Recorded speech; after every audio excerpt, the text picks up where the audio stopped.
Tenders for Henry." "I'm not happy," complained Gordon. "Your firebox is out of order," said James. "No wonder, after all that coal you had yesterday."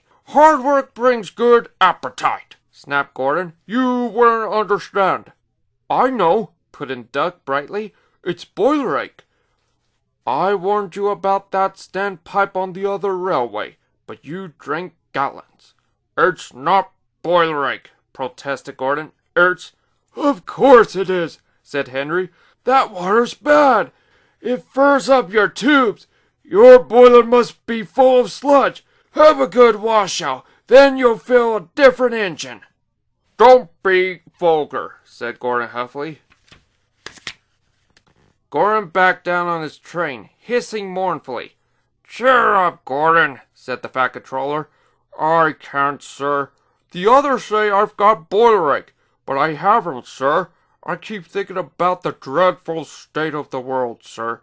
Is it true, sir, what the Diesels say?" "What do they say?" "They boast that they've abolished steam, sir." "Yes, Gordon, it is true." "What, sir?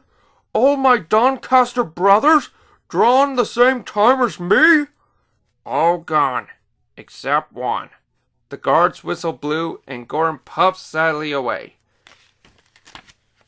"Poor old Gordon," said the Fat Controller. If only we could. Yes, I'll ask his owner at once." He hurried away. Arrangements took time, but one evening, Gordon's driver ran back excited. "Wake up, Gordon! The Fat Controller's giving you a surprise! Look!" Gordon could hardly believe it. Backing towards him were two massive green tenders, and their engine's shape was very like his own. "It's Flying Scotsman!" he gasped. "The Fat Controller's brought him to see me. Oh, thank you, sir."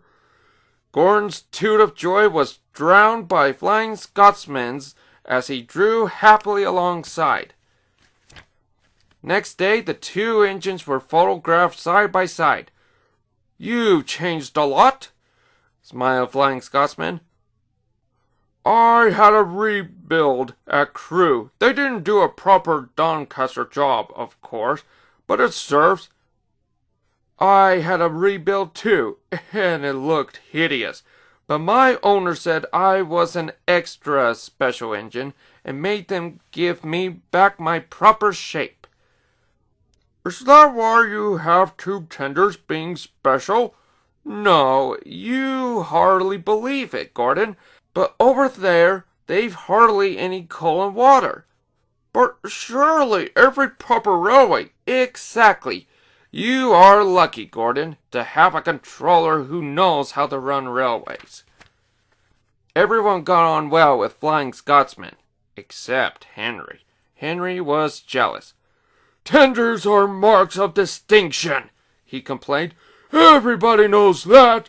Why's he got two?" "He's famous," explained Duck and Donald. "He was the second to go 100 miles an hour. Besides, the other railway has no coal and water." "Pooh!" sniffed Henry. "I can't believe that. I never boast," he continued, "but I always work hard enough for two. I deserve another tender for that." Duck whispered something to Donald. "Henry," asked Duck innocently, "would you like my tenders?" "Yours?" exclaimed Henry. "What have you got to do with tenders?" "All right," said Duck. "The deal's off. Would you like them, Donald?" "I wouldna deprive ye of the honor." "It is a great honor," said Duck thoughtfully, "but I'm only a tank engine, so I don't really understand tenders. Perhaps James might." "I'm sorry I was rude," said Henry hastily. "How many tenders have you, and when could I have them?" 6, and you can have them this evening." 6 lovely tenders, chortled Henry. "What a splendid sight I'll be! That'll show the others the sort of engine I am." Henry was excited. "Do you think it'll be all right?" he asked for the upteenth time. Of course, said Duck.